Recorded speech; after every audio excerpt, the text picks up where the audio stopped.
एक बार शैतान ने अल्लाह रब्बुल आलमीन के दरबार में अर्ज किया, ऐ मेरे रब, अयूब अलैहिस्सलाम तेरी इबादत केवल इसलिए करते हैं क्योंकि तूने उन्हें दौलत, आराम और खुशहाली दी है। अगर इन सब चीजों को उनसे छीन लिया जाए तो वह तेरी इबादत छोड़ देंगे। मुझे इजाजत दे कि मैं उन्हें आजमा सकूं। अल्लाह ताला ने शैतान को इजाजत दी और कहा, जा, अगर तुझे लगता है कि तू मेरे नेक बंदे को बहका सकता है तो आजमा ले। इसके बाद शैतान ने हजरत अयूब अलैहिस्सलाम की पूरी दौलत तबाह कर दी। उनके मवेशी मर गए, खेत बाग उजड़ गए और उनका घर भी गिर गया, लेकिन उन्होंने सब्र किया और अल्लाह की इबादत में लगे रहे।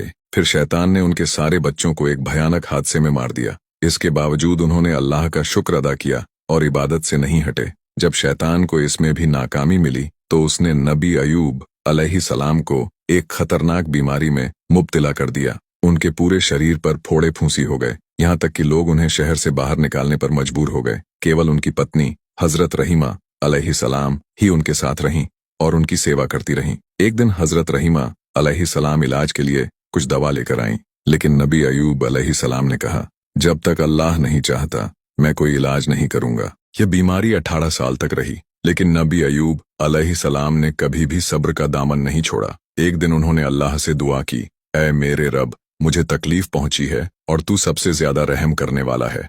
अल्लाह ने उनकी दुआ कबूल की और फरिश्ते के जरिए हुक्म दिया, अपना पांव जमीन पर मारो। उन्होंने जैसे ही जमीन पर मारा, वहां से एक नहर निकली। जब उन्होंने उस पानी से गुस्ल किया तो उनकी बीमारी पूरी तरह दूर हो गई और उनकी जवानी लौट आई। जब हजरत रहीमा अलैहिस्सलाम वापस आईं तो अपने शौहर को पहचान नहीं पाईं। जब उन्हें हकीकत पता चली तो उनकी आंखों से खुशी के आंसू बह निकले। फिर उन्होंने भी उस पानी से गुस्ल किया और उनकी भी जवानी लौट आई। अल्लाह ने नबी अयूब अलैहिस्सलाम को उनकी खोई हुई दौलत, मवेशी और औलाद लौटा दी। साथ ही उन्हें पहले से भी ज्यादा बरकत और इज्जत अता की। हजरत अयूब अलैहिस्सलाम की कहानी हमें सिखाती है कि सब्र और भरोसा इंसान की सबसे बड़ी ताकत होती है। For more videos, like and subscribe. Dean for Kids